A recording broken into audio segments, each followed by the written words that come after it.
Hi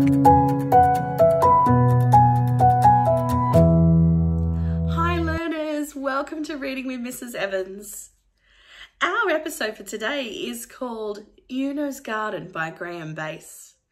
I love the visuals in these texts by Rwme. He's such a beautiful author and illustrator.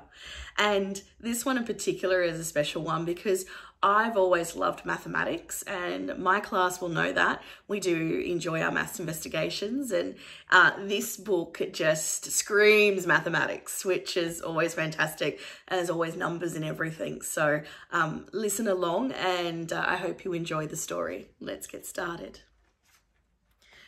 Uno's Garden by Rwme.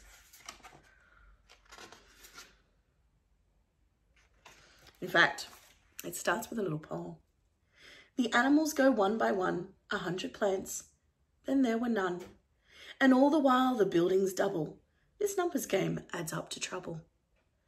But if you count with utmost care, and trust me that they're all there, you'll go from 10 to nothing, then the whole way back to 10 again.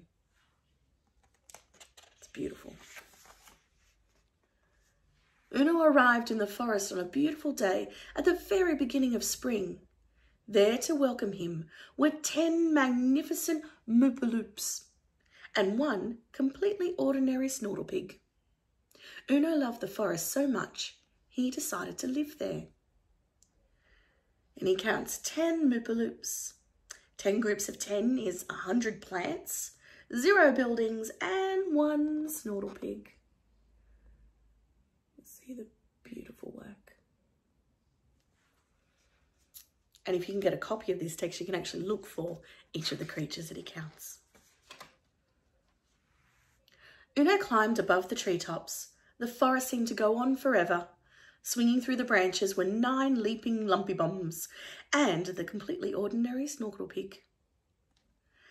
So we have 9 lumpy bumps, 9 groups of 9 is 81 plants, 1 building, and 1 snortlepig. Have a look.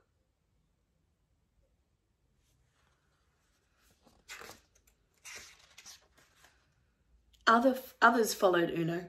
They loved the forest too. They built houses and boats, watched by 8 feathered frinklepods, and the snortlepig, of course. Uno began work on a little garden. So there were 8 frinklepods, 8 groups of 8, which is 64 plants. 1 plus 1 is 2 buildings and 1 snortlepig. See, there's our 2 buildings. Can you count the 8 frinklepods?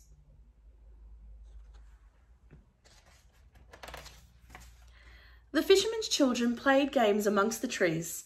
They counted 7 playful puddle butts plus 1 snortlepig. A little village grew. So 7 puddle butts, 7 groups of 7 is 49 plants. 2 plus 2 is 4 buildings and 1 snortlepig. I notice how the buildings are doubling. Do you?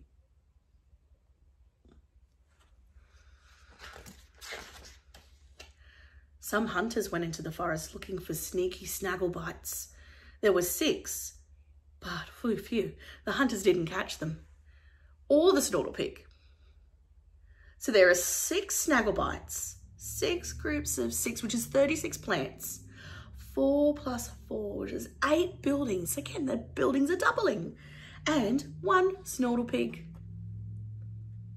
And there's those dastardly hunters. Tourists came. They saw 5 timid tumbletops, but that was all. Uno kept working in his garden. The village became a town.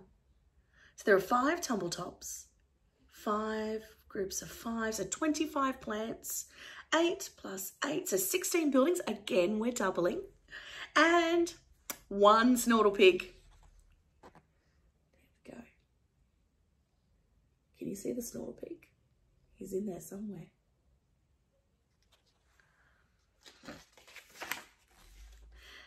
Then the railway was built. Excited passengers watched for wild animals. They caught a glimpse of 4 grazing gondolopes. And what was that other funny looking creature back there? What do you think it was?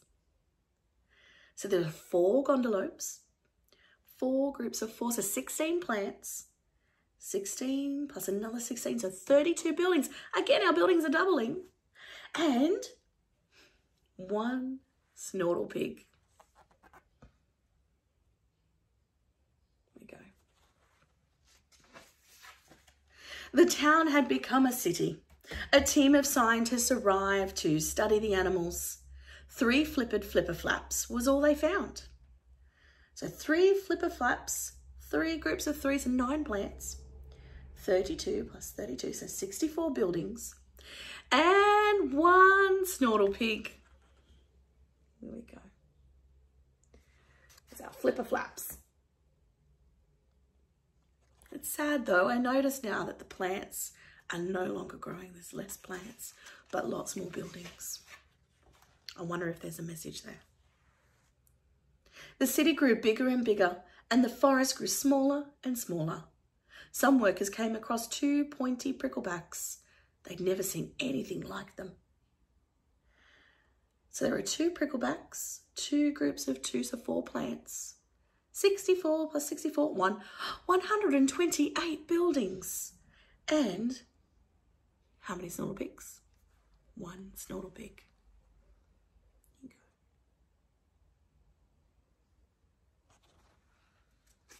you go. A lone fisherman set his line in the river. He caught a car tire, several old boots, and a cold. He didn't see the snortle pig. In fact, nobody had seen one for so long. People weren't even sure they existed. But when we count, there's 1 snortle pig, one group of 1, which means there's only 1 plant. But 128 plus 128 buildings, 256 buildings. Lots of buildings, no beautiful plants. But if you notice closely, there's that snortle pig. He doesn't look happy. One grey morning, the people of the city woke up, looked out over the endless buildings, and were sad. Why do we live in a place like this, they asked themselves. There are no trees, so they left. 0 animals, 0 groups of 0 plants, so 0 plants. But the buildings had doubled again, so 256 and another 256 buildings, 512 buildings. I noticed it doesn't count any snortle pigs. They're all gone.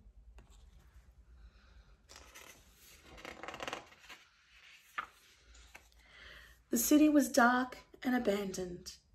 Uno opened his door and looked out.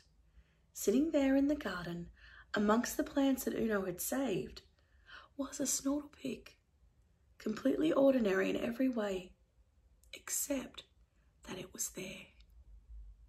The snortle pig lived in Uno's garden for many years. The city crumbled, forgotten. The snortle pig grew old and died. So did Uno.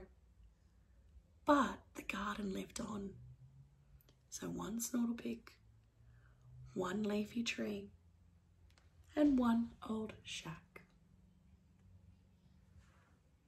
Beautiful garden. I love how the author has kept all the buildings around it really dark.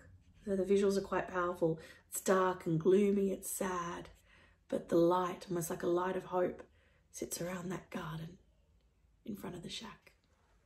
It's a beautiful message. It doesn't require any words. Uno's children continued to care for the little collection of trees and plants, and slowly the forest returned. The children kept a diary of their discoveries. 2 pointy pricklebacks. So there were 2 pricklebacks, 2 feather ferns, 2 wiggloos, but no snortle pig. 3 flipper flaps. So 3 flipper flaps, 3 wiggle weeds, 3 log cabins. No snortle pig.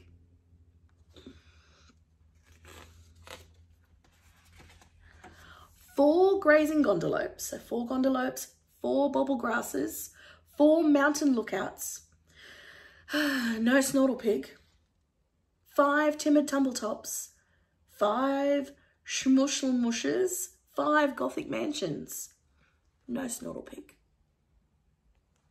Notice how it looks like he's travelling the world. Over the years, Uno's grandchildren added to the list 6 sneaky snacklebites, 6 shady blades, 6 mushrooms, but no snortle pig. 7 playful puddle butts, 7 wine vines, 7 enviro habitation pods, but no snortle pig. Their grandchildren added to the list too. 8 feathered frinkle pods, 8 triffids, 8 houseboats, but no snortle pig. 9 leaping lumpy butts, 9 saucer weeds, 9 wigwams, no snortle pig.